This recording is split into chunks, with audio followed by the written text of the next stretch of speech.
Hello everybody, and welcome back to my channel, and welcome to another edition of Story Time, where we continue to read select passages from the Michael Crichton novel Jurassic Park. In our last episode, we read about the gruesome death of Dennis Nedry, which you can catch just up here if you missed it, and today we will continue that trend of brutality by reading about the deaths of both John Hammond and Ian Malcolm. Yes, in the novel, John Hammond and Ian Malcolm actually die, but in Crichton's book, The Lost World, he seemingly brings back Ian Malcolm from the dead, stating that the character was only unconscious, and the media went a little too far in their assumptions with Malcolm, deeming him dead prematurely. Malcolm came back because I needed him, said Crichton. I could do without the others, but not him, because he's the ironic commentator on the action. He keeps telling us why it will go bad, and I had to have him back again. As stated in my previous reading video, there are many differences between the novel version and the film adaptation of Jurassic Park, the character of John Hammond being one very apparent difference. In the novel, John Hammond is depicted as a greedy, insensitive, and ruthless capitalist who saw the dinosaurs as mere products rather than living creatures. And although he said that children around the world would love Jurassic Park, he then said, "Well, at least the ones who can afford it will." It's a far cry from the loving, overly ambitious grandpa who took on the task of opening Jurassic Park with the best of intentions. He just wanted everyone to see the fleas, okay? So to avoid this video being potentially 30 minutes long, I'll bring you up to speed. So, Harding, Ian Malcolm, and John Hammond are in a place called the Lodge right now. Ian Malcolm is going in and out of consciousness. He's really not doing well from his injuries from the T-Rex. John Hammond actually went to go for a little walk to get some air because he can't stand the smell of Ian Malcolm's injuries, and he's kind of feeling some weird emotions because Ian Malcolm may just die right now in front of him. And he thought for a second that maybe he saw like the young T-Rex go by or something. He also heard some sounds, and so he kind of got spun around and he fell down this kind of big hill. Hammond felt a flash of rage, and then he saw the Tekin workman running for his life, and Hammond took the moment to get to his feet and dash blindly into the forest on the opposite side of the path. He was plunged in darkness. He stumbled and fell, his face mashed into wet leaves and damp earth, and he staggered back up to his feet, ran onward, fell again, and then ran once more. Now he was moving down a steep hillside, and he couldn't keep his balance. He tumbled helplessly, rolling and spinning over the soft ground before finally coming to a stop at the foot of the hill. His face splashed into shallow, tepid water, which gurgled around him and ran up his nose. He was lying face down in a little stream. He had panicked. What a fool! He should have gone to his bungalow, Hammond cursed himself. As he got to his feet, he felt a sharp pain in his right ankle that brought tears to his eyes. He tested it gingerly. It might be broken. He forced himself to put his full weight on it, gritting his teeth. Yes. Almost certainly broken. With his injured ankle, he couldn't climb the hill. He would have to wait at the bottom of the ravine. After the Tyrannosaur had gone, he would call for help. Meanwhile, he was in no danger here. Malcolm's voice was no louder than a whisper. "Everything looks different on the other side," he said. Harding leaned close to him. On the other side? He thought that Malcolm was talking about dying. "When shifts," Malcolm said. "Shifts?" Malcolm didn't answer. His dry lips moved. "Paradigm," he said. "Paradigm shifts?" Harding said. He knew about paradigm shifts. For the last 2 decades, they had been the fashionable way to talk about scientific change.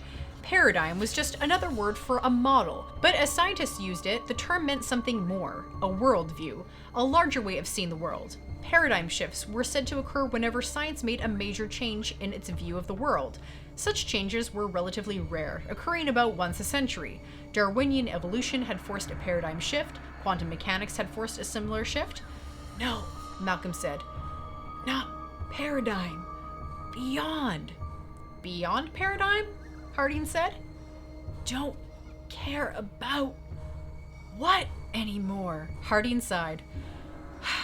Despite all efforts, Malcolm was rapidly slipping into a terminal delirium. His fever was higher, and they were almost out of his antibiotics. "What don't you care about?" "Anything," Malcolm said. "Because everything looks different on the other side." He smiled. John Hammond sat down heavily in the damp earth of the hillside and tried to catch his breath. Dear God, it was hot, he thought. Hot and humid. He felt as if he were breathing through a sponge. He looked down at the stream bed, now 40 feet below. It seemed like hours since he had left the trickling water and began to climb the hill. His ankle was now swollen and dark purple. He couldn't put any weight on it at all. He was forced to hop up the hill on his other leg, which now burned with pain from the exertion. He heard a squeaking, then a chittering sound. Some kind of small birds hopping in the undergrowth. He'd been hearing small animals all afternoon. There were all kinds of things out here. Rats, possums, snakes. The squeaking got louder. Small bits of earth rolled down the hillside past him. Something was coming. Then he saw a dark green animal hopping down the hill toward him, and another, and another. Compies, he thought with a chill. Scavengers. The compies didn't look dangerous. They were about as big as chickens, and they moved up and down with little nervous jerks like chickens. But he knew they were poisonous. Their bites had a slow-acting poison that they used to kill crippled animals. Crippled animals, he thought, frowning. The first of the compies perched on the hillside, staring at him. It stayed about 5 feet away, beyond his reach, and just watched him. Others came down soon after, and they stood in a row, watching. They hopped up and down and chittered and waved their little clawed hands. Shoo! Get out, he said and threw a rock. The compies backed away, but only a foot or two. They weren't afraid. They seemed to know he couldn't hurt them. Angrily, Hammond tore a branch from a tree and swiped at them with it. The compies dodged, nipped at the leaves, squeaked happily.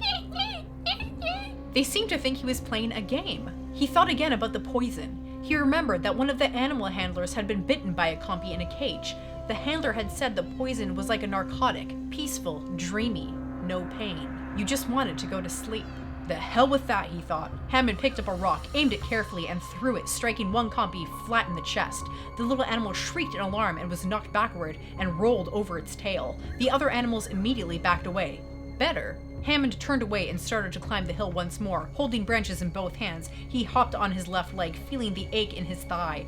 He had not gone more than 10 feet when one of the compies jumped onto his back. He flung his arms wildly, knocking the animal away, but he lost his balance and slid back down the hillside. As he came to a stop, a second compy sprang forward and took a tiny nip from his hand. He looked with horror, seeing the blood flow over his fingers. He turned and began to scramble up the hillside again. Another compy jumped onto his shoulder, and he felt a brief pain as it bit the back of his neck. He shrieked and smacked the animal away. He turned to face the animals, breathing hard, and they stood all around him, hopping up and down and cocking their heads, watching him. From the bite on his neck, he felt warmth flow through his shoulders, down his spine. Lying on his back on the hillside, he began to feel strangely relaxed, detached from himself. But he realized that nothing was wrong. No error had been made. Malcolm was quite incorrect in his analysis. Hammond lay very still as a child in its crib, and he felt wonderfully peaceful. When the next compy came up and bit his ankle, he made only a half-hearted effort to kick it away. The little animals edged closer. Soon they were chittering all around him, like excited birds. He raised his head as another compy jumped onto his chest, the animal surprisingly light and delicate. Hammond felt only a slight pain, very slight, as the compy bent to chew his neck. I really think that was a nice way for John Hammond to go. I think it was very meaningful. I like how it was kind of painless. It was almost a relaxing death. It was very memorable, being kind of slowly picked apart alive and you're not feeling anything.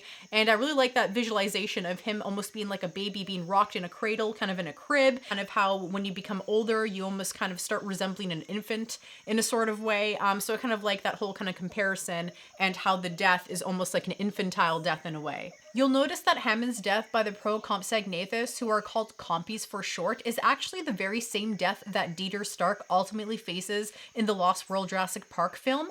And in the films, the distantly related Compsognathus is featured, while in the books, it's the pro-Compsognathus, who Crichton also bestows the ability of a venomous bite with these sedative narcotic effects to take larger prey down. But there is no evidence to support this venom theory that Michael Crichton has added to these pro-Compsognathus. So I hope you all enjoyed this video. Maybe you learned something, maybe you didn't, maybe you just enjoyed watching my eyebrows go up and down as I read. So I hope you all enjoyed the rest of your weekend, and happy Father's Day to all the fathers out there. Yay! Good job, guys! Happy Father's Day, Dad!